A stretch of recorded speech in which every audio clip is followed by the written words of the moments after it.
So, hello students. Here we are talking about verbs. Verbs क्या होती हैं उनकी डेफिनेशन के बारे में और verbs के टाइप, verbs का कंप्लीट एक चार्ट के बारे में बात करेंगे जिसको आप थ्रू आउट एक बार गो थ्रू करेंगे तो आपको इजीली वर्ब के बारे में याद हो जाएगा। जैसे कि वर्ब क्या है, व्हाट इज वर्ब? तो a word which denotes an action, occurrence और a state of being. Means क्या है, एक ऐसा वर्ड जो डिनोट्स करता है, जो दर्शाता है एक एक्शन के बारे में, अकरेंस होने के बारे में और स्टेट ऑफ बीइंग, किसी भी पर्सन की स्टेट अवस्था के बारे में बताता है। वही कौन है? वर्ब है। ठीक है ना? किसी की स्टेट, पोजीशन और एक्शन के बारे में बताए, वही वर्ब्स होती है। ठीक है, तो ये वर्ब्स को फर्दर टू टाइप्स में डिवाइड करा जाता है, फाइनाइट वर्ब्स और नॉन फाइनाइट।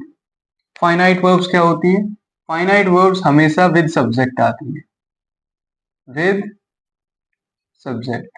आप बोल सकते हैं those verbs which contain subject. और जो नॉन फाइनाइट है वो आती है without subject, without subject. Means non finite verb के पास में सब्जेक्ट नहीं होता, खुद का सब्जेक्ट नहीं होता। फाइनाइट वर्ब्स को फर्दर टू टाइप्स में डिवाइड करा जाता है। पहला है ऑक्सिलरी वर्ब, सेकंड है main verb. Okay, auxiliary verb को टू टाइप्स में डिवाइड करा जाता है, primary verbs and modal verbs. Modal ही बोलते हैं इसको। प्राइमरी वर्ब्स में कौन कौन सी वर्ब आती है? Be verbs. Be verbs I think आप इजीली आपने इनको जाना है, आपने बहुत सारा पढ़ा है ना? आपके नोटबुक में, आपके सेंटेंसेस में ये फॉर्म होती है। तो बी वर्ब्स क्या है? Is, am, are, was, were, है ना? Be, been. हम बहुत ज्यादा शुरुआत से इन चीजों को पढ़ते हैं। तो वॉज, वर, ये सभी क्या है? इज, एम, आर, ये बी वर्ब्स हैं। ये भी बी वर्ब्स है। ठीक है ना? जैसे कि हैव की फॉर्म होती है हैज, हैव, हैड। डू की फॉर्म होती है डू, डज, डिड। ठीक है, डन नहीं होता। डू, डज का किस में यूज करते हैं? प्रेजेंट में। डिड का पास्ट में। तो ये रिमेम्बर होना चाहिए, छोटी छोटी चीजें। मोडाल वर्ब क्या है? जैसे कि विल है, शैल है, कैन है, मे है, मस्ट, ऑट टू। ठीक है, तो ये जो विल, शैल, कैन, मे, ये इतना है ना, ये सब प्रेजेंट में यूज करा जाता है। ठीक है ना? इसका पास्ट फॉर्म क्या होता है? विल का हो जाता है वुड, शैल का हो जाता है शुड, कैन का कोड, मे का माइट। ये सेम रहते हैं। ओके, तो ये पता होना चाहिए कैसे आगे फॉर्म हो रही है। विल का हम वुड क्यों कर रहे हैं? ठीक है ना? अब है मेन वर्ब को टू टाइप्स में डिवाइड करा जाता है, एक है ट्रांजिटिव वर्ब, ये क्या है? ट्रांजिटिव। ये transitive verb and intransitive verb. Transitive verbs वाली वर्ब्स होती हैं जो व्हाट और whom का साउंड देती हैं, व्हाट और whom के साउंड का आंसर देती हैं। इंट्रांजिटिव जो व्हाट और whom के साउंड का आंसर नहीं देते। ठीक है ना? इसको फर्दर आप जब पढ़ेंगे एक्सप्लेनेशन में आपको समझ में आएगा।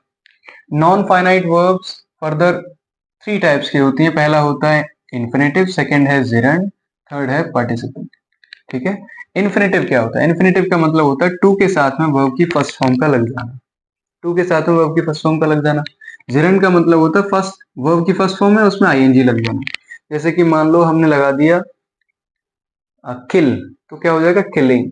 यहाँ पर हम बोले तो टू प्लस किल आ जाएगा। समझ में आ रहा है? उसमें क्या है? वर्ब की फर्स्ट फॉर्म आईएनजी, इसमें टू के साथ में खाली वर्ब की फर्स्ट फॉर्म। अब फर्दर पार्टिसिपल थ्री टाइप्स के होते हैं, present participle, past participle and perfect participle. ठीक है ना? फ्यूचर पार्टिसिपल नहीं होता, फ्यूचर समझने लग जाओ। तो present participle, past participle, perfect participle. देखो जो नॉन फाइनाइट वर्ब्स है ना, इन्हीं को हम second type of parts of speech बोलते हैं। ये सेकंड पार्ट्स ऑफ स्पीच बोला जाता है। ठीक है ना? तो ये प्रेजेंट पार्टिसिपल में क्या आता है? वर्ब की फर्स्ट फॉर्म में आईएनजी।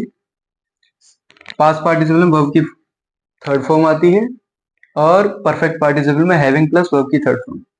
ठीक है ना? पास्ट पार्टिसिपल का अगर एग्जांपल बताएं तो जैसे कि हम यूज कर लेते हैं broken rod, broken leg, wounded snake, lost watch, तो वो इसमें आती है। प्रेजेंट पार्टिसिपल में जैसे सीइंग हो गया, हियरिंग दिस, तो इसमें आता है। प्रेजेंट पार्टिसिपल और जिरंड आपको एक जैसे लग रहे होंगे, लेकिन इनमें काफी डिफरेंस होता है। एक्सप्लेनेशन में जब आप पढ़ेंगे तो आपको इजीली डिफाइन हो जाएगा। ओके, समझ में आ जाएगा। परफेक्ट पार्टिसिपल में हैविंग और वर्ब की थर्ड फॉर्म। ये एक इजी चार्ट है, आप इजीली तरीके से इसको सीख सकते हैं। इसको नोट डाउन करके then you can easily go through it. Okay, verbs के बारे में समझना है तो वर्ब्स का चार्ट जानना बहुत ही इंपॉर्टेंट है, very important. Okay, Thank you.